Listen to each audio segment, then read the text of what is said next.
Saudi Gulf breaking ന്യൂസിലേക്ക് സ്വാഗതം. പ്രവാസലോകത്തെ വിവിധ വാർത്തകൾക്കായി ഈ ചാനൽ സബ്സ്ക്രൈബ് ചെയ്യൂ. സൗദി അറേബ്യയിലെ 8 പ്രവിശ്യകളിൽ ഇനിയുള്ള ദിവസങ്ങളിലും മഴ തുടരുമെന്ന് കാലാവസ്ഥാ നിരീക്ഷണ കേന്ദ്രത്തിന്റെ അറിയിപ്പ്. അതേസമയം 4 പ്രവിശ്യകളിലെ കാലാവസ്ഥാ സാഹചര്യം കണക്കിലെടുത്ത് ജാഗ്രത പാലിക്കാൻ സിവിൽ ഡിഫൻസ് ജനറൽ ഡയറക്ടറേറ്റ് പ്രദേശവാസികൾക്ക് മുന്നറിയിപ്പ് നൽകിയിട്ടുണ്ട്. Riyadh, Najran, Jizan, Asir, Al Baha, Mecca, Medina എന്നീ മേഖലകളിലാണ് മിതമായതോ കനത്തതോ ആയ രീതിയിൽ മഴ തുടരുക. എന്നാൽ ജീസാൻ, അൽബഹ, അസീർ, മക്ക പ്രവിശ്യകളിലുള്ളവർക്കാണ് ജാഗ്രതാ നിർദ്ദേശം നൽകിയിട്ടുള്ളത്.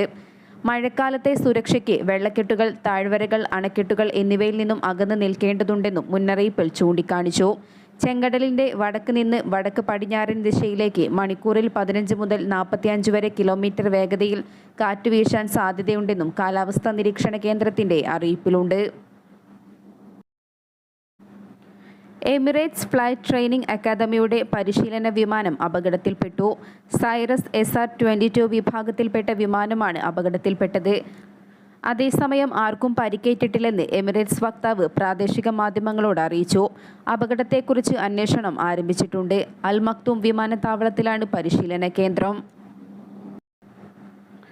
1 മുതൽ 4 വരെ ക്ലാസുകളിലെ കുട്ടികൾക്ക് സ്കൂൾ ബാഗുകളുടെ ഭാരം മൂലമുണ്ടാകുന്ന ആരോഗ്യ പ്രശ്നങ്ങൾ ഒഴിവാക്കാനുള്ള പദ്ധതിയുമായി ഒമാൻ വിദ്യാഭ്യാസ മന്ത്രാലയം രംഗത്ത്. കുട്ടികൾ ഭാരമുള്ള സ്കൂൾ ബാഗുകൾ ചുമക്കുന്നതിൻ്റെ ഫലമായി നിരവധി ആരോഗ്യ പ്രശ്നങ്ങൾ ഉണ്ടാകുമെന്ന് പഠനത്തിൽ വ്യക്തമായിരുന്നു. നട്ടെല്ലിനടക്കം ക്ഷതമുണ്ടാകാനും കുട്ടികൾ വീഴാനും സാധ്യത കൂടുതലാണ്. ഇത് കുട്ടികളുടെ മാനസിക ആരോഗ്യത്തെയും പ്രതികൂലമായി ബാധിക്കും. സ്കൂൾ ബാഗുകൾ ഉണ്ടാക്കാൻ ഉപയോഗിക്കുന്ന വസ്തുക്കളുടെ ഗുണം നിലവാരവും കുട്ടികളുടെ ആരോഗ്യത്തെ ബാധിക്കുന്നുണ്ട്. മാർക്കറ്റിൽ ലഭിക്കുന്ന സ്കൂൾ ബാഗുകളിൽ പലതും ഭാരം കൂടിയതും കുട്ടികൾക്ക് സൗകര്യപ്രദമല്ലാത്തതും കുട്ടികളുടെ ആരോഗ്യ മാനദണ്ഡങ്ങൾ പാലിക്കാത്തതുമാണ്. പുസ്തകം, പഠനോപകരണങ്ങൾ എന്നിവയ്ക്കൊപ്പം പുസ്തകത്തിൻ്റെ ഭാരം കൂടിയാകുമ്പോൾ കുട്ടികളുടെ പ്രയാസം വർദ്ധിക്കും. അതിനാൽ കുട്ടികൾ ഉപയോഗിക്കുന്ന ബാഗുകളുടെ നിലവാരം അധികൃതർ നിശ്ചയിച്ചിട്ടുണ്ട്. ബാഗുകൾ നിർമ്മിക്കുന്നത് നല്ല ഗുണനിലവാരമുള്ള വസ്തുക്കൾ കൊണ്ടാവണമെന്നും ഭാരം കുറഞ്ഞവ ആയിരിക്കണമെന്നും നിർദ്ദേശത്തിലുണ്ട്. ബാഗും ബാഗിലെ പുസ്തകങ്ങളുമടക്കം മൊത്തം ഭാരം കുട്ടിയുടെ ഭാരത്തിൻ്റെ 10% കൂടുതൽ വരാൻ പാടില്ല. സ്കൂൾ ബാഗിലെ ചുമലിലിടുന്ന വള്ളികൾ വീതി കൂടിയതും മൃദുലവുമായിരിക്കണം. ഇത് കുട്ടിയുടെ ശരീരപ്രകൃതിക്കനുസരിച്ച് ചെറുതാക്കാനും കഴിയുന്നതാവണം. പുസ്തക സഞ്ചിയുടെ പല ഭാഗങ്ങളിലായി നിരവധി പാക്കറ്റുകൾ ഉണ്ടാക്കണം. ബാഗ് ശരീരത്തിൽ ഒതുങ്ങി നിൽക്കുന്നതാകണം. 1 മുതൽ 4 വരെ ക്ലാസുകളിലെ കുട്ടികളുടെ ബാഗ് ഭാരം കുറയ്ക്കാനായി ചില നിർദ്ദേശങ്ങളും മന്ത്രാലയം മുന്നോട്ട് വച്ചിട്ടുണ്ട്. ഈ ക്ലാസ്സിലെ കുട്ടികൾ 80 ഷീറ്റുള്ള 2 നോട്ട് പുസ്തകങ്ങൾ മാത്രമേ ഉപയോഗിക്കാവൂ. മന്ത്രാലയം നൽകുന്ന പുസ്തകങ്ങൾക്ക് പുറത്ത് ബൈൻഡ് ചെയ്യാനും മറ്റും പാടില്ല. എല്ലാ ദിവസവും കുട്ടികൾ സ്കൂളിൽ പുസ്തകങ്ങൾ കൊണ്ടുവരുന്നതിനു പകരം സ്കൂളിൽ കുട്ടികൾക്ക് ലോക്കറുകൾ അനുവദിക്കും. അധ്യാപകർ പരസ്പരം സഹകരിച്ച് ഗൃഹപാഠങ്ങൾ നൽകുകയും ഇലക്ട്രോണിക് പുസ്തകങ്ങൾ ഉപയോഗപ്പെടുത്തുകയും വേണം. കുട്ടികൾ സ്കൂൾ ടൈം ടേബിളുകൾ അനുസരിച്ചാണ് പുസ്തകങ്ങൾ കൊണ്ടുപോകുന്നതെന്ന് ഉറപ്പുവരുത്തുകയും അനാവശ്യ പുസ്തകങ്ങൾ കൊണ്ടുപോകുന്നത് തടയുകയും വേണം. ബസ് കാത്തിരിക്കുമ്പോൾ കുട്ടികൾ ബാഗ് തറയിൽ വെക്കുകയും സ്കൂൾ അസംബ്ലി സമയത്ത് ബാഗ് ക്ലാസ് മുറിയിൽ വെക്കുകയും വേണമെന്നും മന്ത്രാലയം നിർദ്ദേശിക്കുന്നുണ്ട്. കുട്ടികളുടെ ഭക്ഷണപാത്രങ്ങൾ പുസ്തക ബാഗിൽ വെക്കാതെ പ്രത്യേകം കൊണ്ടുപോകണമെന്നും മന്ത്രാലയം നിർദ്ദേശിച്ചു. പൈതൃക ടൂറിസം മന്ത്രാലയവും സൗത്ത് അൽ ഷർക്കിയ ഗവർണറുടെ ഓഫീസും സംയുക്തമായി നടത്തുന്ന സൂർ സമുദ്ര കായികമേള ഓഗസ്റ്റ് 18 ആരംഭിക്കും. വിലായത്തിലെ മോഖ ബീച്ചിലാണ് ഫെസ്റ്റിവൽ സംഘടിപ്പിക്കുന്നത്. 10 ദിവസം നീളുന്ന മേള ഓഗസ്റ്റ് 28 അവസാനിക്കും. അറബ് ടൂറിസം 2024 തലസ്ഥാനമെന്ന നിലയിൽ സൂറിൻ്റെ എക്സിക്യൂട്ടീവ് പ്രോഗ്രാമിൻ്റെ ഭാഗമായാണ് പരിപാടി സംഘടിപ്പിക്കുന്നത്. ദിവസവും രാവിലെ 9 മുതൽ ഉച്ചയ്ക്ക് 12 വരെയും വൈകിട്ട് 3 മുതൽ 6 വരെയുമാണ് ഫെസ്റ്റിവൽ. സൂർ വിലായത്തിൻ്റെയും സൗത്ത് അൽ ഷർക്കിയ ഗവർണറേറ്റിൻ്റെയും വിനോദസഞ്ചാര മൂല്യം പ്രദർശിപ്പിക്കുക എന്നതാണ് പരിപാടിയിലൂടെ ലക്ഷ്യമിടുന്നത്. രാജ്യത്ത് 2024 സെപ്റ്റംബർ 1 മുതൽ പ്രാബല്യത്തിൽ വരുന്ന തീരുമാനത്തിലൂടെ നിർമ്മാണ തൊഴിലാളികൾ, ശുചീകരണ തൊഴിലാളികൾ, ചുമട്ടുതൊഴിലാളികൾ, ഇഷ്ടിക പണിക്കാർ, സ്റ്റീൽ ഫിക്സർമാർ, തയ്യൽക്കാർ, ഇലക്ട്രീഷ്യന്മാർ, വെയ്റ്റർമാർ, പെയിന്റർമാർ, പാചകക്കാർ, ബാർബർ തുടങ്ങിയ ജോലികളിൽ ഒമാനി പൗരന്മാർക്ക് മുൻഗണന നൽകാൻ ലക്ഷ്യമിട്ട് പുതിയ വിസകൾ അനുവദിക്കുന്നത് ഒമാൻ താൽക്കാലികമായി നിർത്തി.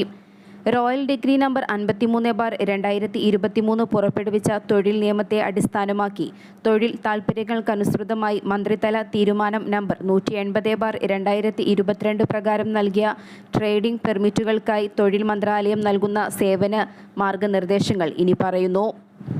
ആർട്ടിക്കിൾ 1 അറ്റാച്ച് ചെയ്ത് അനക്സ് ലിസ്റ്റ് ചെയ്തിരിക്കുന്ന പ്രൊഫഷനുകൾക്കായി സ്വകാര്യ മേഖലാ സ്ഥാപനങ്ങളിൽ ഒമാനി ഇതര തൊഴിലാളികൾക്ക് താൽക്കാലിക തൊഴിൽ നൽകുന്നതിനുള്ള ട്രേഡിംഗ് പെർമിറ്റുകൾ നൽകുന്നത് 6 മാസത്തേക്ക് താൽക്കാലികമായി നിർത്തിവച്ചിരിക്കുന്നു.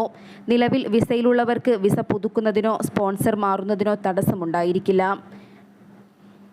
വിവിധ നിയമലംഘനങ്ങളുടെ പേരിൽ കഴിഞ്ഞ ഒരാഴ്ചയ്ക്കിടെ സൗദി അറേബ്യയിൽ 20,000-ലേറെ പ്രവാസികൾ അറസ്റ്റിലായി.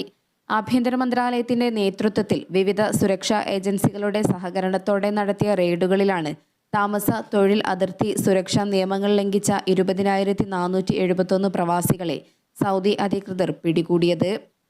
കഴിഞ്ഞയാഴ്ച അറസ്റ്റിലായവരിൽ 12,972 വ്യക്തികൾ താമസ നിയമങ്ങൾ ലംഘിച്ചതിനാണ് പിടിയിലായത്. 4,812 പേർ അതിർത്തി സുരക്ഷാ നിയമലംഘകരും 2,687 പേർ തൊഴിൽ നിയമങ്ങൾ ലംഘിച്ചതിനാണ് അറസ്റ്റിലായത്. കുവൈറ്റിൽ പ്രവാസികൾ ഉൾപ്പെട്ട കുറ്റകൃത്യങ്ങൾ ആശങ്കാജനകമായ രീതിയിൽ വർദ്ധിക്കുന്നതായി റിപ്പോർട്ട്. ഇതുമായി ബന്ധപ്പെട്ട സമീപകാല പഠനങ്ങളെ ഉദ്ധരിച്ച് കുവൈറ്റിലെ പ്രാദേശിക മാധ്യമങ്ങളാണ് ഇക്കാര്യം റിപ്പോർട്ട് ചെയ്തത്. രാജ്യത്തെ സ്വദേശികൾക്കിടയിലും അധികാരികൾക്കിടയിലും ഒരുപോലെ ആശങ്ക ഉയർത്തുന്നതാണ് പ്രവാസികളുടെ ഭാഗത്തു നിന്നുള്ള കുറ്റകൃത്യങ്ങൾ വർദ്ധിച്ചു വരുന്നത്. മയക്കുമരുന്ന് കടത്ത്, വിസ തട്ടിപ്പ്, വൈദ്യുതി, വാട്ടർ തുടങ്ങിയ യൂട്ടിലിറ്റി മീറ്ററുകളിൽ കൃത്രിമം കാണിക്കൽ, സർക്കാർ വസ്തുക്കളുടെ മോഷണം എന്നിവയുൾപ്പെടെ നിരവധി നിയമവിരുദ്ധ പ്രവർത്തനങ്ങളിലാണ് പ്രവാസികൾ ഏർപ്പെട്ടിരിക്കുന്നതെന്നാണ് പഠന റിപ്പോർട്ട്.